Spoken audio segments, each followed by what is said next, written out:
And this is Jess saying, and we're here today with one of my favourite all-time bands. It's Steps. Hey Jess! Hello guys, thank you so much for joining us. This is fantastic. And congratulations, your new album out today, What the Future Holds. How exciting is this for you? Because you've been holding on to this all through the first lockdown, weren't you? Yeah, we had the lead single ready to go, and the video, and the album announcement, and the tour announcement, and then lockdown happened, so we had to button our lips, sit on our hands, and keep everything quiet. But everybody knows about it now. The world has been introduced to the new album, and it seems like everybody's loving it. So thank you. It's brilliant. I've heard it. I've been listening to it whilst I was doing my work this week, which really got, really helped a little bit, like kept me going whilst I was busy. So there's some really, really good songs, which are, you got this, it's the step sound, but very, very like a really modern take on it as well. So what's this been like? Because this is the second album of new music you've done since 2017, and everyone says that second album's really tricky. Has it been difficult to get it right, get what you want? Well, luckily it's not actually our second album, is it? It's our second album. No, but the second album since you came back with the new music in 2017 after Tears on the Dance Floor. Then you it's the second album and new stuff is what I mean. Yeah, I know. Okay. Yeah. I think with this album we definitely moved it on in the sense that with Tears on the Dance Floor we wanted it to be very specifically an album full of bangers. We wanted to kind of give the fans exactly what they wanted with that, not fillers. But with this one, because of there's a line in What the Future Holds that says one foot in the past and one foot in the future. Which really kind of struck a chord with all of us. So, that's a new one, isn't it? Struck a chord. And so we kind of played with that a little bit. So What the Future Holds is very much steps of now and of the future. And then songs like Something in Your Eyes and Heartbreak in the City, I feel very much kind of steps. They could have been step singles back in the 90s. Yeah. So there's a real good mix in that. Yeah, you've got a really good, so everyone's happy with it. We've got a first message in from Leanne Ruth Beckett, who basically says she's really excited for the tour, which obviously was moved from this year because of the pandemic to next year. So what have you got special planned on this tour? Because I hear you've got some good creative ideas already, haven't you? Yeah, we kind of know what's going to go on with the stage because we have to sort of organise seating plans. That's our first thing that we have to do. We're going to base the tour very much, I think, around the title track. But we can't give anything away, obviously, because it's early days yet. But we always have to raise the bar every time we tour. So it's going to be bigger and better than the last time. And we're going to have to get some input from all our fans as well about the tracks that people want to hear. So send in your ideas. I know a lot of people have been saying you've saved 2020. What does that feel like? People love hearing our new music, and hopefully they love the album that's out today. So I don't know about saving 2020, but we'll take it. It is very fun. Yeah, say that. No, you on the new album, obviously you work with some great people. Like Sia wrote the track for What the Future Holds. Who else would you like to be working with? Well, on the new album, we've also got written by Emanike as well, which is incredible, and he co-wrote that with lovely Molly from the Saturdays. Yeah, it's just been really lovely that people have been approaching us and giving us songs this time. On the last album, we had to go, please give us a song. Do you have anything in your pop vault that'll suit us? But this time we've fought for choice. It's been wonderful. Is there anyone that you've got your eye on for the next album? I mean, you've worked with Benny and Bjorn already, so who else could you possibly want to work with? Lady Gaga. I was just about to say Gaga. That's the ultimate. Gaga. The Gaga fan. Yeah, I'm loving Bieber's stuff as well. Yeah. That would be amazing. What about Britney? Oh, Is she back? That would be a nice. Well, she just had a track released, but obviously, yeah, that's a different story. I love obviously classic Britney. We actually had a bit of a Britney party in the hotel room the other night. We had a Did you? Me and Lisa and Faye, we were rocking to Sometimes and Lucky. Yeah, it was great. Because obviously, back in the day, you toured with her, and that was like back in '98, wasn't it? And what was that like? What was that like? It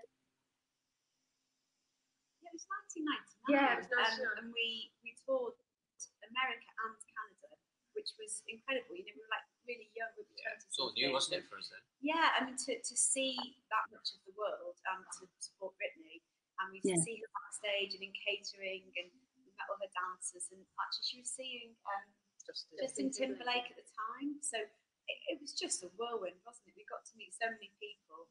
And I know you said that you wish her the best now, because she's obviously going through that really hard time with her conservatorship.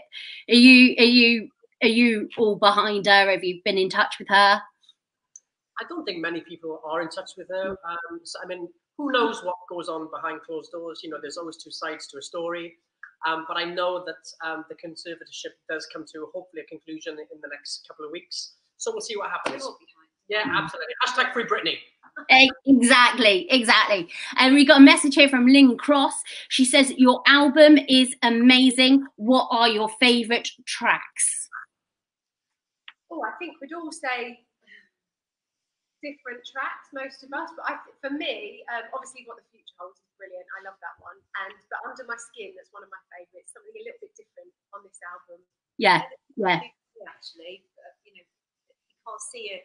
Wrote our first single, and that's the title track, and it's just a banger. I love that, and also Under My Skin. It's so nice for us to do something a bit more mid-tempo. Yeah. There's a beautiful slowy at the end of the album as well called Hold My Heart, and I think our vocals on that, it's really stripped back and really raw. And it's the sound of that one as well. So. Which is your favourite, Bess? I like What the Future Holds and Something in Your Eyes. I like. Yeah. I like that one, and I love the video to that as well. It was obviously over the time you've had such an amazing career. I mean, it's 23 years since 5, 6, 7, 8, and 22 since Step 1. What does that feel like to have such a long? When you look back at those pictures, does it? You know, how do you feel? Proud. Yeah, it's almost unbelievable in a way. I can't actually believe it's been 23 years. I still feel like we're those silly 20-somethings, kind of still being as silly and as stupid together on stage and stuff. It's weird. Look at those children. Who are they? Spectacular album. Name the year. What year is that? I look like a bodybuilder in that picture. I do. It looks like I've got a pop chest instead of a chest. You do. Been working out. Iron Woman. You look barely any different. You do not look. It does not look like that is 22 years ago. It really doesn't. And I'm not just saying that. Yes. Do you still get nervous when you do a new release or a new album, or is it all old hat now? Totally. I think, especially this time, because it's completely new original music. And we didn't really know where we fit in. Actually, we've never fit in. We've never followed trends. We stay true to who we are. We never follow trends, and I guess people love what we do. And they're on to the journey, which is fabulous. I think it is exciting. It's exciting nerves, really, especially when you're releasing something that you've had hold of for such a long time as well. It's like giving birth. Not that I know what that is, but. There might be a lot of people out there that disagree with that. I was going to say, out of all the girls that do know about it, is it as hard as giving birth? No, imagine not. What are some of your favourites of the old classics? When you look back at your amazing catalogue, what are some of the favourite songs? I think Deeper Shade of Blue. That was like, for me, it was a song that kind of changed the perception, I think, how people looked at Steps as well. And it's a great song to perform on tour. Really get behind that one. So that's for me. That's just one, the #1 Step song, actually. There was a review of all of our back catalogue, and that was #1 in the poll. That's fantastic. I think another song that we really enjoy doing on tour is Love You More as well. That was great track. Even though it was never a single. The track that should have been the single. Should have been a single. Mm-hmm. I always say One for Sorrow because something happened. Are you there? Yeah, no, I'm here. Can you see me? Sorry, something happened on our screen. Yeah, sorry, just because I think that's the one song when you're, when you see the audience back at you, there's a really clear move that you can just see an entire sea of people in an arena doing the same thing, and it's just that must be amazing. Yeah, that must be really amazing to see that. We got a question here from Grant Hing. He loves your album, and he's wondering if you're going to be releasing on cassettes in 2020 as well. So obviously he wants a bit of old school music. I suppose there's not much of an appetite for it on cassette, is there? Well, actually, we've gone on. Steps have gone retro. Oh, okay. We've stayed true to the lyrics of what the future holds. 1 foot in the past and 1 foot in the future. So we now have cassettes. We have recorded a little message individually, each of us, on all of our cassettes. We have vinyl, because it's the most amazing pink, shocking neon vinyl, picture discs. The only thing we haven't released is VHS. Seriously. Oh, that was brilliant. That was brilliant. Then I was like, See, look at this. Look at this. Oh, I love it. So they're each an individual one. Yeah. Everyone grab a cassette. And then It's a lucky dip here. Look. We've all got our own cassettes. I love this. Pink. I love this. I've still got my cassette recorder, so that's brilliant. To know that these were kind of made null and void back in, even when we were still together in the 90s, and the fact that they've been brought back now is just, it is really cool. It's really fun. Love it. It reminds me, a tape always reminds me of when I used to tape the top 40 on a Sunday. And right at the end of the track, trying to, cut the DJ's voice out. And now and I'd be like, so that was. I recall that very much. I mean, you have to get a pencil in there to rewind it. Rewind the pencil. Yes. When you were back in the day, when you were like first, there were so many sort of great pop bands around, and you were like, there was you and S Club and All Saints, and you obviously knew everybody. Can you tell me about was there any rivalry between any other bands, or can you tell me any? You mean our peers?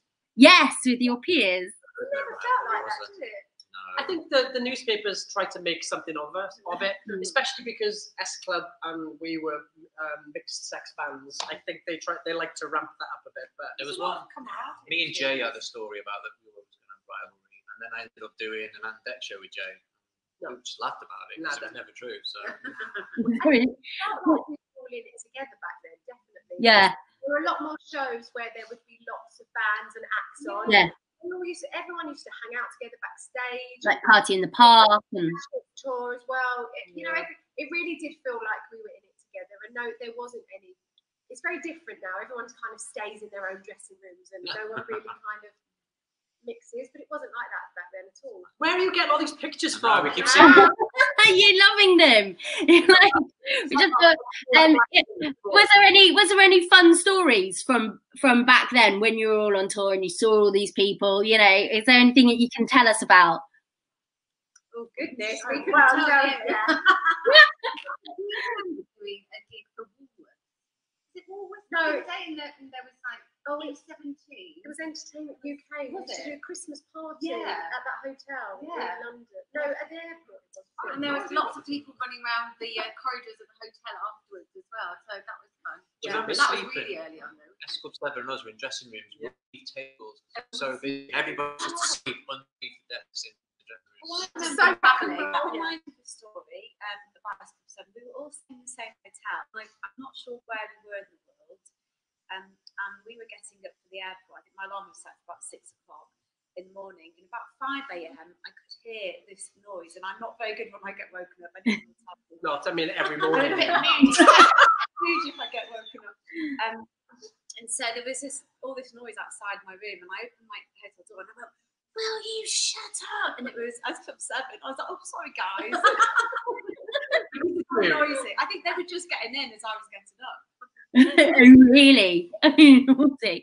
Right, we got a message here from Gillian Patterson. She says, have you got any idea for tour costumes yet? And she can't wait to meet you in Glasgow. I know Gillian. She sounds familiar. We met Gillian. She's lovely. Hi, Gillian. Do you know what? We've always got ideas about the biggest and the craziest and the most You flamboyant costume. And then our stylist reins us in. Yeah. That's more on top. You mentioned you might do a Billy Porter, didn't you, H? You told me. Sorry? You said you might do a Billy Porter. Yeah. Well, I don't know. I mean, I sometimes want to be flamboyant and dress up and, you know, exaggerate. So why not? I'm quite quiet and but why not? I wouldn't do it for a political statement. I would just do it because I wanted to. And why shouldn't clothes shouldn't have a gender? Why not? Exactly. If you want the big ball gown, have the big ball gown. Just don't. If I've got a big ball gown, the girls will go bigger. That's the problem. Well, I don't blame them. I don't blame them. They should do. Very small because I want him to wear very little.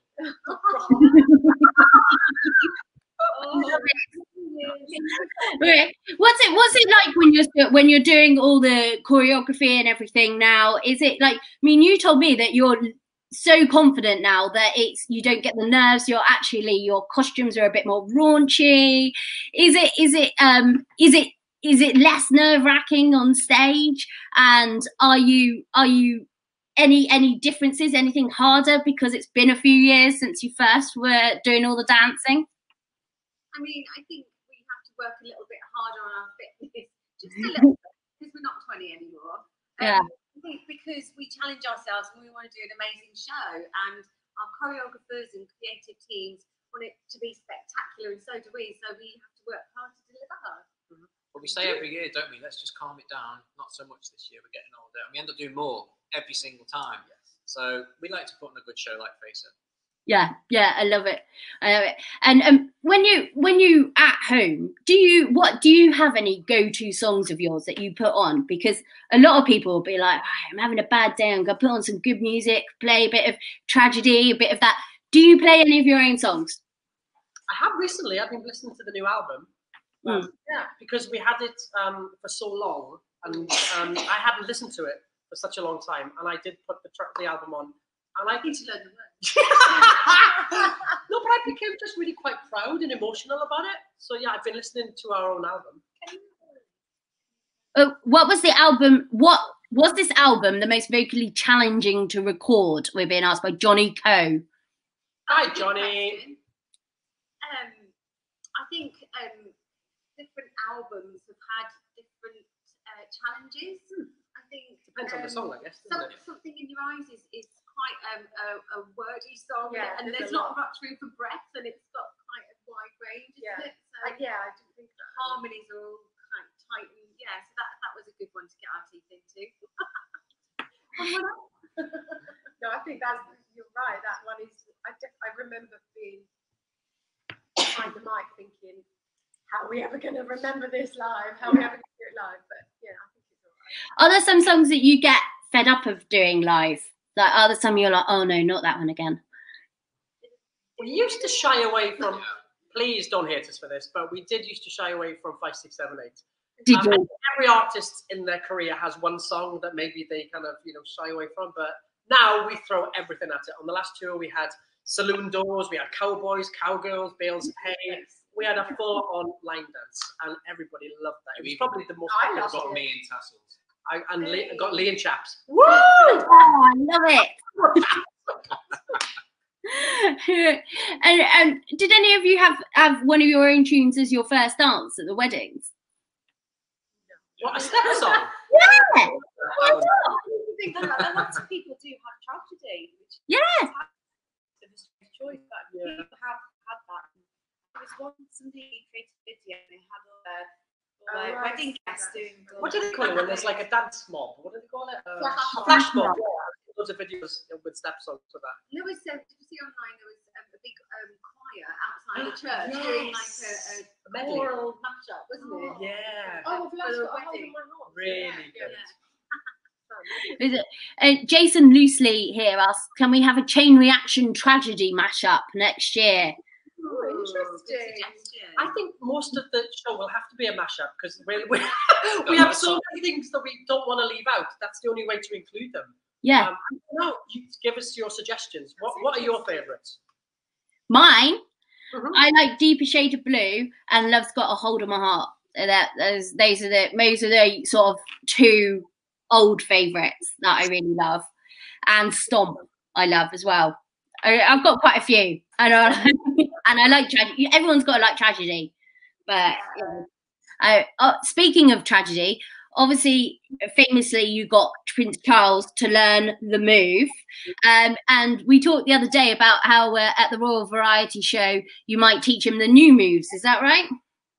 Well, you could do it like you do the something in your eyes, maybe. What do you reckon? That would be nice. I don't know, remember. But we'll remind him.